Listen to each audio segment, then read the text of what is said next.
வாழ்க அன்புடன் வளர்க நன்றி உணர்வுடன் மணிவண்ணன் பிரபஞ்ச குடும்பம்.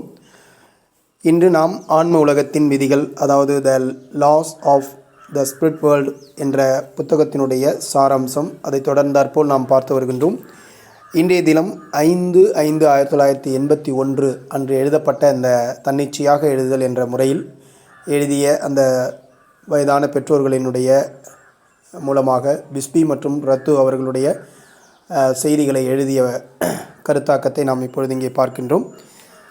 இன்று அவங்க என்ன சொல்கிறாங்க அப்படின்னு பார்த்தீங்கன்னா, ஆவி உலக தலங்கள் எவ்வாறு இயங்குது அப்படிங்கிறத பற்றி சொல்கிறாங்க. அதாவது 1, 2, 3 அந்த 3 தலங்களும் சேர்ந்தது தான் நரகம் அப்படின்னும், 5, 6, 7 என்ற தலங்கள் இணைந்தது சொர்க்கம் என்றும், 4வது தலம் பார்த்திங்கன்னா இது 2க்கும் இடைப்பட்டது, அது சொர்க்கமும் அல்ல நரகமும் அல்ல, மனித ஆன்மாக்கள் தங்கள் பயணத்தை இங்கிருந்து தான் துவங்குறாங்க அப்படின்னு சொல்லிட்டு அவங்க சொல்கிறாங்க. அடுத்து பார்த்திங்க அப்படின்னா, 7வது தலத்தை அடைகிறது தான் உச்சக்கட்ட நோக்கமாக இருக்கணும். இதுக்கு நாம் ரொம்ப கடினமாக உழைக்கணும். அதே நேரத்தில் மேலே உயர வேண்டும் அப்படிங்கிற உள்ளார்ந்த உள்ளுணர்வு தான் இங்கு அனைத்து வித்தியாசத்தையுமே ஏற்படுத்துது அப்படின்னு சொல்கிறாங்க. யாருக்கு அந்த உணர்வு எழுகிறதோ அவங்க கீழ்த்தலங்கள்லேருந்து கீழ்த்தலங்களுக்கு தள்ளக்கூடிய, அதாவது கீழ்த்தலங்களுக்கு போகக்கூடிய காரியங்களை எப்பயுமே அவங்க செய்ய மாட்டாங்க. அவங்க என்ன பண்ணுவாங்க அப்படின்னா, மிக விரைவாக அந்த உயர்தலத்தை அடைந்துடுவாங்க. அது மாதிரி அதிர்ஷ்டக்கார ஆன்மாக்கள் ஒரு சிலர் தான் இதை செஞ்சுருக்காங்க. இது முழுக்க யார் கையில் இருக்குது அப்படின்னா உங்களுடைய கையில் தான் இருக்குது அப்படின்னு சொல்லியிருக்காங்க. அதுமாரி பார்த்திங்கன்னா 7 தலங்கள்லையும் ஒவ்வொன்றுலேயும் ஒரு பேரான்மாவுடைய கட்டுப்பாட்டுக்குள்ளே அது இருக்குமா. அந்த ஆன்மா தான் அந்த தலத்தினுடைய தலைவராக இருப்பாராம். உயர்தலங்களில் இருக்கக்கூடிய எவருமே பாவங்களை செய்கிறதில்ல. அதேமாரி பிறருக்கு அவங்க தீங்கையும் விளைவிப்பது கிடையாது. எப்பயுமே அவங்களுடைய தீர்ப்பு பார்த்திங்கன்னா நியாயமான தீர்ப்பாக இருக்கும். ஏன் அப்படின்னா நம்மளுடைய சொந்த ஆழ்மனத்தினாலேயே அது வழங்கப்படுறதுனால இங்கே இதுக்கு தனியாக ஒரு காவல் படையோ அல்லது உயர் அதிகாரிகளோ இங்கே எதுவுமே தேவையில்லை. சில விஷயங்களை நம்ம செய்கிறதுக்கு எங்களுக்கு அனுமதி தேவைப்படும். எங்களுக்கு ஏதானும் அறிவுரை தேவை அப்படின்னாலோ அல்லது வழிகாட்டுதல் தேவை அப்படின்னாலும் நாங்கள் எங்களுடைய தலத்தினுடைய பேரான்மாவிடம் நாங்கள் போய் கேட்போம். சில நேரங்களில் எங்கள் தலத்தினுடைய பேரான்மா கூட என்ன பண்ணுவாங்க அப்படின்னு கேட்டிங்கன்னா, அவங்களுடைய பேரான்மாவிட்ட அனுமதியோ அல்லது வழிகாட்டுதலோ பெற்றாக வேண்டும் அப்படிங்கிற நிலை தான் இங்கே இருக்குது. அதுமாரி எங்களிடம் அறிவுரை கேட்டாக வேண்டும், எங்களுக்காக அவங்க அறிவுரை கேட்டாகணும். 7வது தலத்தில் இருக்கக்கூடிய பேரான்மா தான் இந்த அனைத்து தலங்களுக்குமான தலைவர். கிட்டத்தட்ட நம்ம புவியில் சொல்லுவோம் இல்லையா, பேரரசர் அப்படின்னு சொல்லிட்டு, அது மாதிரி அவர் தான் அந்த நிலையில் இருக்கக்கூடியவர். ஒவ்வொரு தலங்களினுடைய பேரான்மாக்களுடைய கோரிக்கைகளை இவங்ககிட்ட தான் முறையிடணும். அதுமாரி பார்த்திங்கன்னா 1, 2, 3 ஆகிய தலங்கள் ஒவ்வொன்றையும் தலா ஒரு பேரான்மா ஆட்சி செய்கிறது. அது மாதிரி 4, 5, 6, 7 ஆகிய தலங்களில் இருக்கக்கூடியும் இதே மாதிரி தான் 7வது தலத்தினுடைய தலைவர் தான் மிக உயர்ந்த பேரான்மாவாக இருக்கிறாரு அப்படின்னு சொல்கிறாங்க. அதுக்கடுத்து பார்த்திங்க அப்படின்னா, பேரான்மாக்கள் எல்லாருமே எப்படி இருப்பாங்க அப்படின்னு கேட்டிங்கன்னா, ரொம்ப பணிவானவங்களாக இருப்பாங்க, ரொம்ப அன்புள்ளம் படைத்தவங்களாக இருப்பாங்க. தாங்கள் உங்களோட மேலானவங்க அப்படின்ற உணர்வை எப்பொழுதுமே அவங்க நம்மக்கிட்ட ஏற்படுத்த மாட்டாங்க. அவர்கள் நம்மளுடைய சேர்ந்து சிரிப்பாங்க, வேடிக்கையாக பேசுவாங்க, தங்களுக்கு சமமானவர்கள் போலவே அவங்க எப்பொழுதுமே நம்மக்கிட்ட நடந்துக்குவாங்க. அவங்களுடைய ஒளி ரொம்ப பிரகாசமானதாக இருக்கும். அவங்களுக்கு போட்டிருக்க அந்த அங்கி பார்த்திங்கன்னா ஒரு மினுமினுப்பான அங்கியாக ரொம்ப தூய்மையானதாகவும் இருக்கும். அதை வைத்தே நம்ம இவங்கெல்லாம் உண்மையான பேரான்மாக்கள் அப்படிங்கிறத நம்ம தெரிஞ்சுக்கலாம். அதுமாரி கீழ்மட்ட தலங்களுக்கு எங்களால் போகவே முடியாது. அப்படி நாங்கள் போகணுன்னு இருந்தால் எங்களுக்கு பாதுகாப்பு ரொம்ப அவசியம். ஏன்னா அங்கே இருக்கிற சூழல் ரொம்ப மோசமாக இருக்கும். கீழே உள்ள தலங்களில் பார்த்திங்கன்னா ரொம்ப இருளாக இருக்கும். அந்த இருளுக்கு எங்கள் கண்கள் பழக்கப்படணும். அதேமாரி அங்கே இருக்கக்கூடிய அதிர்வுகள் தீய தாக்கங்களும் எங்களுக்கு உள்ள சோர்வையும் அதேமாரி பார்த்திங்கன்னா அசௌகரியத்தையும் எங்களுக்கு ஏற்படுத்திடும். அதனால் நாங்கள் ரொம்ப முன்னெச்சரிக்கையோடு தான் அந்த பயணத்தை நாங்கள் மேற்கொண்டாகணும். குறிப்பாக 1, 2, 3 தலங்களுக்கு நாங்கள் போகிறப்ப மிகுந்த எச்சரிக்கை உணர்வோடு நாங்கள் நடந்து கொள்ளணும். அதேமாரி அந்த 3 தலங்களுக்கும் நாங்கள் போகிறப்ப பார்த்திங்க அப்படின்னா எதிர்மறையான ஆன்மாக்களுடைய கண்களுக்கு நாங்கள் புலப்படாதபடி தான் எங்களை பாதுகாக்கிற ஒரு அங்கியை நாங்கள் போட்டுட்டு போவோம் அப்படின்னு சொல்கிறாங்க.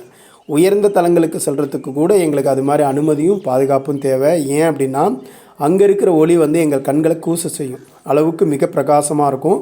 அந்த தலங்களில் இருக்கக்கூடிய சூழல் எப்படி இருக்குன்னா ரொம்ப நுண்ணியதாகவும் அதனுடைய அதிர்வுகள் எங்களால் தாங்கிக் கொள்ள முடியாத அளவுக்கும் மிக வலிமையானதாகவும் இருக்கும். நீங்கள் எந்த தலத்தில் இருக்கிறீங்களோ அதிலிருந்து மேலாக இருக்கிற அடுத்த தலத்திற்கு மட்டும்தான் உங்களால் போயிட்டு வர முடியும். அந்த தலத்திற்கு மேலான ஒரு தலத்திற்கு கூட யாராலும் போக முடியாது. நல்ல அவங்க என்ன சொல்லியிருக்காங்க இந்த இடத்துல அப்படின்னு கேட்டிங்கன்னா, நல்ல வேளை நாங்கள் 6வது தளத்தில் இருந்தோம். 6வது தளத்தில் தான் நாங்கள் இருந்தோம். கிட்டத்தட்ட அது வந்து ஒரு அந்த வருடம் பார்த்திங்கன்னா 1985 அப்படின்னு சொல்லலாம். அப்போ நாங்கள் 7வது தளத்தை அடைந்தோம் அப்படின்னு சொல்கிறாங்க. 7வது தளத்தை நாங்கள் அடைஞ்சோம் அப்படின்னு சொல்கிறாங்க. அதே மாதிரி உங்கள் தளத்திற்கு கீழே இருக்கிற எந்த ஒரு தளத்திற்கும் நீங்கள் போயிட்டு வர முடியும். ஆனால் வந்து அங்கே இருக்கிற ஒரு ஆன்மா வந்து உதவி கேட்டிருக்கும் பட்சத்தில் தான் அது மாதிரி போயிட்டு வர முடியும். அவருக்கு ஏதாவது அறிவுரை கொடுக்கவோ அல்லது அறிவுறுத்தவோ அல்லது அந்த ஆன்மாவை வழிநடத்துவதற்காக போகலாம்.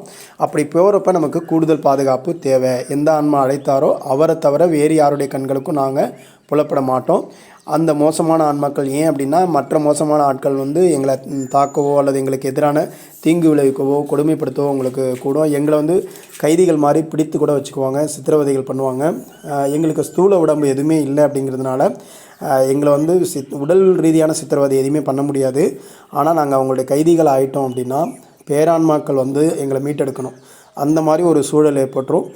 அப்போ வந்து அந்த ஆன்மாக்களுடைய கண்களுக்கு புலப்படாமல் இருக்கிறது நல்லது. அதை விட அந்த இடங்களுக்கு போகாமல் இருப்பதே நல்லது அப்படின்னு சொல்கிறாங்க. அதுமாரி பார்த்திங்கன்னா 1, 2, 3 தலங்களுக்கு நாம் போகிறோம் அப்படின்னா அங்கே உள்ள ஆன்மாக்கள் வந்து பெரிதாக பல நல்ல ஆன்மாக்கள் இருக்கின்றாங்க. 1வது தளத்தில் இருக்கின்ற ஆன்மாக்களுக்கு உதவி கேட்பது அப்படிங்கிறது ரொம்ப அரிதாக இருக்கும். யாருமே 1வது தளத்திலிருந்து மேலே உள்ள தளத்துக்கு வர்றதுக்கான வாய்ப்பே இல்லை. ஏன்னா அவங்க கிட்டத்தட்ட எல்லா நிலையும் தடுமாறி முழுக்க அவங்க பாவ காரியங்களே தான் இருந்துகிட்ருப்பாங்க. உதவி கேட்கக்கூடிய தன்மையே அவங்கள்ட்ட இல்லாமல் போயிருக்கும். ரொம்ப அரிதாக தான் அது மாதிரி நடக்கும். ஆனால் 2 மற்றும் 3ல் இருக்கக்கூடிய தலங்களில் இருக்கிறவங்க அதிகமான பேர் வந்து அந்த தன்னுடைய பாவங்களை உணர்ந்து யார் உதவி கேட்குறாங்களோ அவங்களுக்கு நாங்கள் போய் உதவி செஞ்சு வழிகாட்டி அவங்கள வந்து மேல் தளத்துக்கு வந்திருக்கிறாங்க. அந்த மாதிரி இருக்கிறதுக்கான வாய்ப்பு மட்டும் இருக்குது.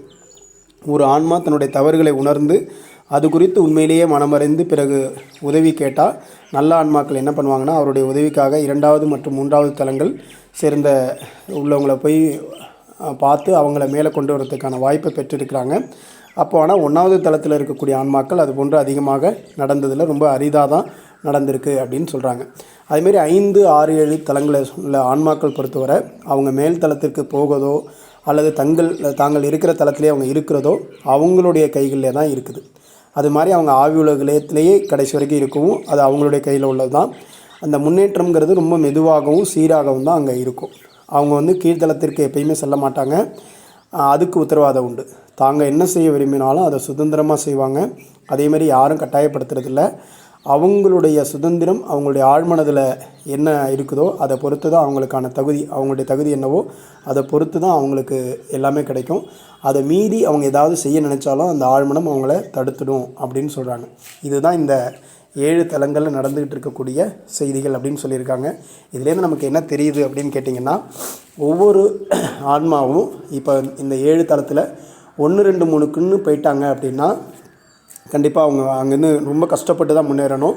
அதுக்கு உள்ளார்ந்த உள்ளுணர்வு வேணும் அப்படின்றாங்க. நமக்கே நான் முன்னேறணுங்கிற விருப்பம், நம்ம இப்போ புவியிலேயே இருக்கிறோம் இல்லையா, நமக்கே முன்னேறணுங்கிற விருப்பம் இல்லாத யாரையுமே நம்மளால் முன்னேற்ற முடியாது. நான் மாறணும்னு நினைக்காத யாரையுமே நம்ம மாற்ற முடியாது. அப்போது அந்த விருப்பத்தை பொறுத்து தான் அவங்களுக்கு கிடைக்கக்கூடிய எல்லாமே கிடைக்கும். இதே மாதிரி தான் அங்கேயுமே 5, 6, 7ல் இருக்கிறவங்களும் அப்படி தான் அடுத்த தளத்துக்கு போகிறதுக்கும் அவங்களுடைய உள்ளார்ந்த உள்ளுணர்வு தான் தேவைப்படுது இறைவனை அடையிறதுக்கு அப்படின்றத அவங்க சொல்லியிருக்காங்க. எப்பயுமே அது வந்து நம்மளுடைய ஆழ்மனம் தொடர்பாகவும் நம்மளுடைய கைகளில் இருந்தால் அது கொடுக்கப்பட்டிருக்கு. நீங்கள் முடிந்தவரை 5, 6, 7 தலங்களுக்கு போய் இறைவனை அடையணும் அப்படின்னு நீங்கள் நினச்சிங்க அப்படின்னா இந்த புவியிலேயே நல்ல ஒரு செயல்களை செஞ்சு நம்ம கீழ்த்தலங்களுக்கு போகிற மாதிரியான செயல்களில் ஈடுபடாமல் நல்ல ஒரு செயல்களை செய்யக்கூடிய நபர்களாக நாம் இருந்தோம் அப்படின்னா நம்மளாலையும் அந்த ஒரு எதிர்காலத்தை பற்றி கொஞ்சம் சிந்திங்க. நமக்கு எதுவுமே இல்லை, இது இறப்புக்கும் பிறகு ஒன்றும் இல்லை, நான் என்ன வேணால் செய்யலாம் அப்படின்னு சொல்லிட்டு செஞ்சிட்ருக்கிறவங்களுக்கெல்லாம் என்ன ஆகும் அப்படின்னு கேட்டிங்கன்னா, நாளைக்கு இந்த நிலையை வந்து அங்கே போய் அடைஞ்ச திமிரு ஐயோ நான் வந்து செஞ்சுருந்துருக்கலாமோ அப்படின்னு நினச்சா கூட அதுக்கான வாய்ப்பு இல்லை. அதனால் இன்றைக்கே நம்ம கையில் இருக்கக்கூடிய இந்த தருணங்களை சரியாக பயன்படுத்துங்க. சரியானவற்றை மட்டும் தேர்ந்தெடுங்க. நல்ல வழிகளில் பயணிக்க தயாராகுங்க. நன்றி.